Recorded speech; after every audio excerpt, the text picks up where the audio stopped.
¿Vosotros os imagináis una ciudad donde no existan calles, donde se entre a tu casa a través del tejado y donde se entierren a tus familiares debajo de tu habitación? Bueno, pues no os lo imagináis porque esa ciudad existe y se llama Cataluyuk. Bueno, por fin un vídeo largo, por fin un vídeo donde me puedo explayar, donde podemos estar de chill hablando, porque madre mía, no sabéis lo complicado que es hacer vídeos explicando una etapa histórica, artística como el Paleolítico o el Neolítico en vídeos de 3, 2 y 1 minuto. Era necesario hacer este tipo de vídeos porque es que es imposible, no me da la vida, no podía explicar absolutamente nada, solo podía hacer 2 chistes y ya está. Así que si no los habéis visto, no sé por dónde los dejaré porque soy nuevo en esto de YouTube, pero os lo pondré por aquí, ¿vale? Muy interesante. Bueno, existió, ¿vale? Hace como unos 9000 años en la actual Turquía, que es la que se llama la península de Anatolia, porque hace 9000 años ya os digo yo que no se llamaba Turquía ese sitio. Lo vamos a llamar Anatolia, ¿vale? La península de Anatolia. ¿Por qué se llama Cataluyuk? Que vosotros sabéis que a mí me gusta explicar por qué las cosas se llaman como se llaman, ¿no? Es importante. Cuando se descubrió este yacimiento arqueológico se le puso este nombre porque en turco Katal significa horquilla o bifurcación y Uyuk significa montículo, haciendo referencia a que cuando se encontró este yacimiento arqueológico estaba en una de 2 laderas bordeado por un río, ¿vale? Que tenía forma de horquilla y en turco se le puso este nombre. Este es el nombre que tenía hace 9000 años cuando la gente de Cataluyuk vivía ahí. Pues no. Tendría un nombre que vete tú a saber cuál es. Por lo tanto, ¿Quién descubrió este yacimiento arqueológico? Pues fue un grupo de excavadores británicos liderado por un tal James Maynard. Quedaros con este nombre, ¿vale? Es este, el del cigarro. James Maynard. Quedaros con este nombre porque es muy importante, ¿vale? Luego volveremos a él porque os voy a contar algo que vais a flipar. A partir de este descubrimiento, Cataluyuk se ha convertido en uno de los yacimientos arqueológicos más famosos del mundo. Por su antigüedad, por sus dimensiones y por los murales y pinturas que se han encontrado conservadas de esta ciudad. Vale, Cataluyuk se enmarca dentro de la revolución neolítica que se basa en, si no habéis visto mi vídeo del neolítico, ir a verlo, pero muy resumido, la sociedad pasó de ser nómada y de ir de aquí para allá buscando alimentos y cazando animales a sedentaria. Descubrieron la agricultura y se quedaron en un sitio, ¿vale? Entonces, Cataluyuk no ha sido como la única ruina de ciudad neolítica que se han encontrado más alrededor del mundo, confirmando que esta revolución neolítica no surgió solo en un sitio, sino que fue algo que surgió en varias partes del mundo. Vale, más o menos la ciudad se veía algo así, con casas hechas de adobe y, como ya os he dicho, no había calles, entonces pues accedían a través de los tejados y las calles eran los propios tejados, ¿vale? Esta foto no sé por qué parece un Belén, pero bueno. Este es el plano que he encontrado de cómo se estima que era Cataluyuk. ¿Cómo de grande era esta ciudad? Más o menos unas 12 hectáreas. No se le considera ciudad porque no sigue un plan urbanístico. La consideración de ciudad de a día de hoy, pues entre otras cosas, debe seguir un plan urbanístico. Entonces, estos yacimientos arqueológicos que estaban construidos pues, un poco al tuntún, pues no se considera ciudad, aunque para que nos entendamos sí que era una ciudad. La Organización Espacial de Cataluyuk es una organización agrupada, que lo que quiere decir es que se agrupa basándose en la proximidad. Existen otro tipo de agrupaciones de ciudades, como por ejemplo la Lineal, que es una ciudad que crece a lo largo de una vía de comunicación principal, como una carretera o un río, como por ejemplo Londres o Roma. Existe la organización radial o radiocéntrica, que son calles que se irradian desde un centro hacia la periferia, ¿vale? Un centro neurálgico de la ciudad, como por ejemplo el Arco del Triunfo en París. Y, por ejemplo, también la organización en anillo, como por ejemplo Chicago o Ámsterdam. En Ámsterdam en concreto son los canales los que forman los anillos, ¿vale? Alrededor del centro urbano. Bueno, pues este caso de Cataluyuk se llama organización agrupada, que se basa en el apiñamiento de casas unas al lado de otras sin contemplar calles, ni sendas, ni absolutamente nada. Eso es un plano de Cataluyuk, ¿vale? Entonces, aunque todas las casas más o menos fueran iguales, sí que existían como otros recintos que eran un poco más grandes que las casas, pero por lo que se ha podido observar dentro de esos recintos, que estaban decorados con murales, con pinturas, con esculturas, se entiende que eso no era una vivienda. Las viviendas en sí que tenían todas como el mismo tamaño, unos 25 metros cuadrados. Y estas otras salas que eran un poco más grandes se considera que eran santuarios, donde pues la gente se reunía y pues hacía sus rezos y sus cosas, supuestamente, porque no queda nada de eso, solo pues los murales y todo esto. Y luego sí que había como unas zonas, unos espacios abiertos, que eran como una especie de patios, pues en donde sí que se hacía un poco más pues vida social, tenían animales ahí. Básicamente se dividía en estas 3 tipologías. Como todas las viviendas eran del mismo tamaño, se piensa y se deduce que era una sociedad igualitaria, ¿vale? Como que nadie tenía una casa más grande que otro. Pero es que a mí me hace mucha gracia esto de se piensa y se deduce. ¿Quién lo piensa? ¿Quién lo ha deducido? ¿Se sabe que era una sociedad igualitaria? Sí, claro, se sabe, todo el mundo lo sabe. ¿Tú no lo sabes? Pues qué tonto. Es que me imagino a los historiadores así, ¿vale? Claramente se puede deducir por la tipología de vivienda cuadrada, mismo tamaño, mismas dimensiones, que la gente de Catalunya era una sociedad igualitaria, una sociedad justa, que eran todos muy felices, rubios ojos azules, si me preguntan. Pues bueno. Vale, tema de los familiares enterrados debajo de las habitaciones. Yo lo que opino es que llegó un momento en el que ya habían construido la ciudad sin tener ningún tipo de contemplación de nada de esto. Y claro, llegó un momento en el que tenían que decidir qué hacer con toda esta gente, ¿no? Y dijeron, pues bueno, mira, aquí que cada uno se lo monte como quiera, que cada uno se ocupe de los suyos y aquí paz y después gloria. Así que, pues nada, cada uno se ocupó de lo suyo. A mí me parece bastante ordenado y bastante limpio, no sé. Todo se quedaba en familia. Coming to a YouTube channel near you.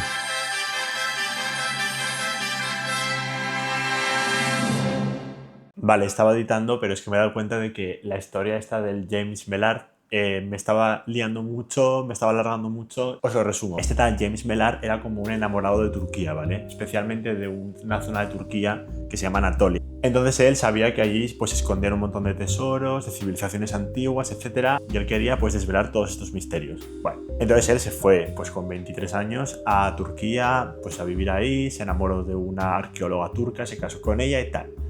Vale, y Cataluyuk se descubrió en noviembre de 1958, ¿no? Vale, pues unos meses antes, en primavera, estaba este tal James Mellard en un tren, él solo, y de repente ve a una joven muy apuesta, con una pulsera que le llama mucho la atención, ¿vale? Y él, como conocía todos estos temas de civilizaciones, era arqueólogo, pues se da cuenta de que esa pulsera se parece mucho, o puede ser que sea una antigüedad de la antigua Troya.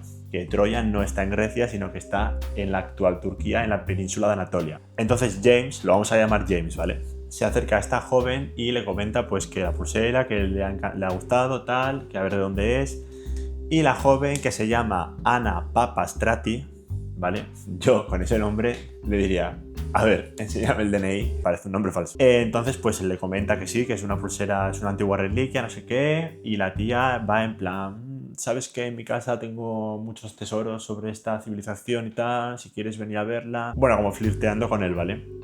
Le ofrece ir a su casa como para enseñarle toda la colección de tesoros que tiene. Y este pues acepta. Entonces vive en una ciudad de Turquía que se llama Izmir. Le enseña la colección de tesoros que tiene, el tío se queda fascinado. Y la Ana esta le dice que son de una civilización que ella encontró al sur de Turquía que se llama Dorak. Bueno, pues eso, entonces James se queda esa noche, no solo esa noche, se queda una semana entera con Ana. Todo esto él quiere pues documentar todos estos tesoros, ¿no? Para pues hacer una publicación. Y ella no le permite hacer fotos y le dice que meramente haga unos dibujos en una libreta y que ella ya le enviará unas fotos en su momento. Él sigue investigando sus movidas y resulta que en noviembre pues ya descubre Cataluyuk y ya se hace súper famoso en Turquía, ya todo el mundo le conoce. Entonces él no está recibiendo las cartas que esta supuesta Ana le decía que le iban a enviar.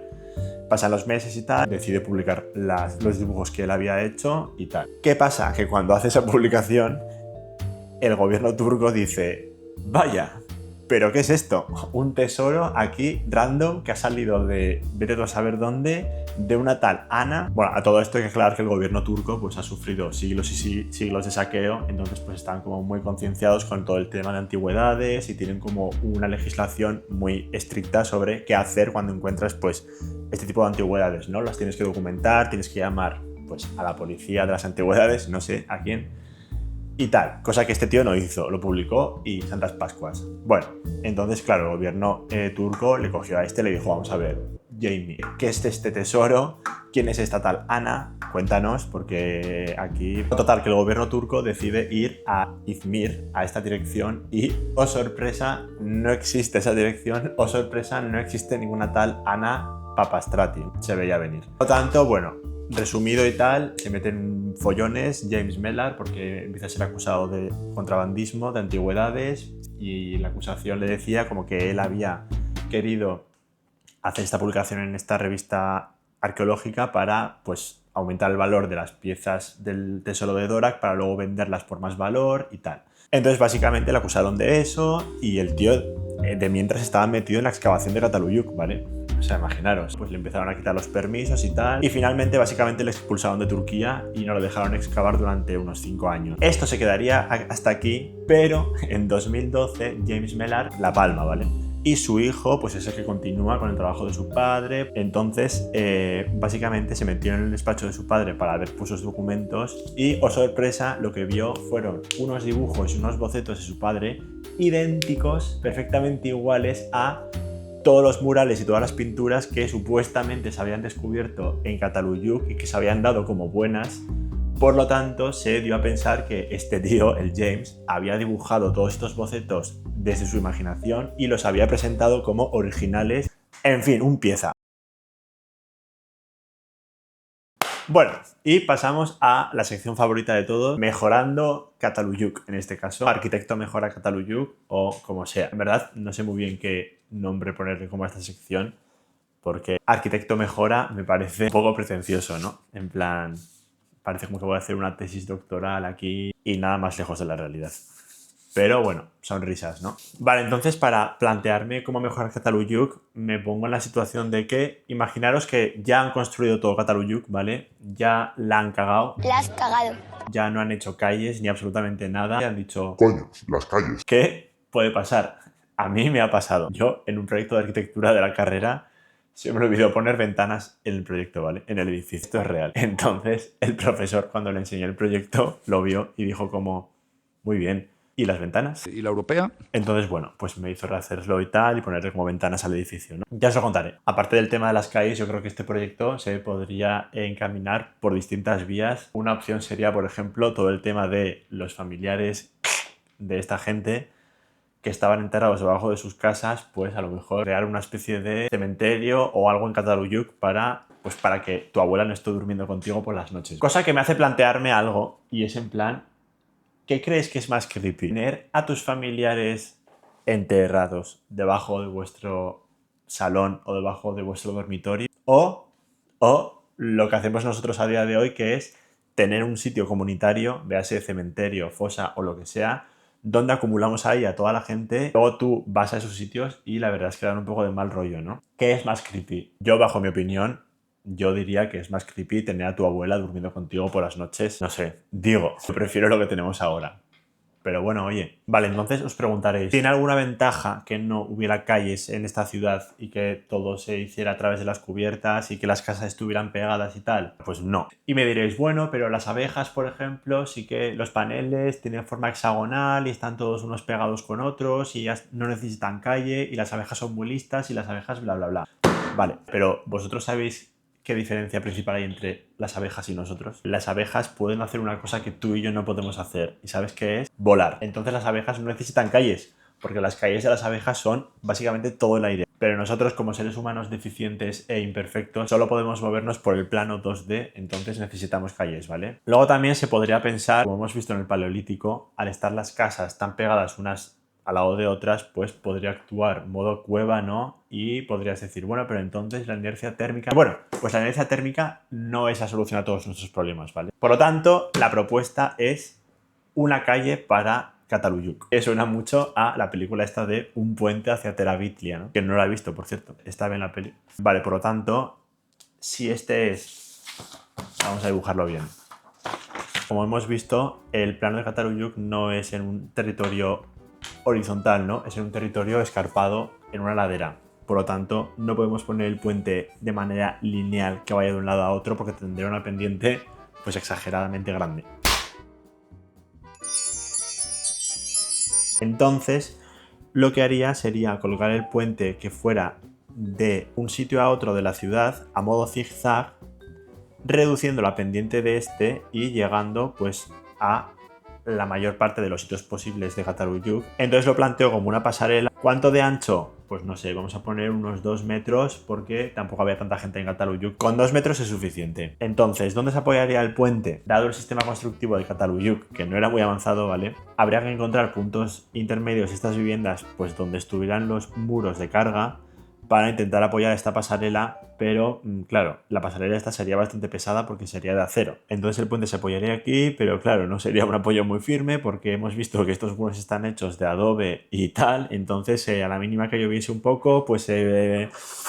Bueno, la pregunta no es cómo se apoyaría el puente. Si pensáis que la pregunta es cómo se apoyaría el puente, no estáis entendiendo estos vídeos. La pregunta es de qué color sería la pasarela, si tendría algún tipo de luces externas, por lo tanto así aliviaríamos el tráfico de la ciudad y que no tuvieran que ir pues subiendo escaleras y haciendo parkour de una casa a otra, y lo concentraríamos en esta pasarela puente blanca que nos acabamos de inventar. Yo creo que los cataluñenses nos darían las gracias, estarían contentos con nosotros.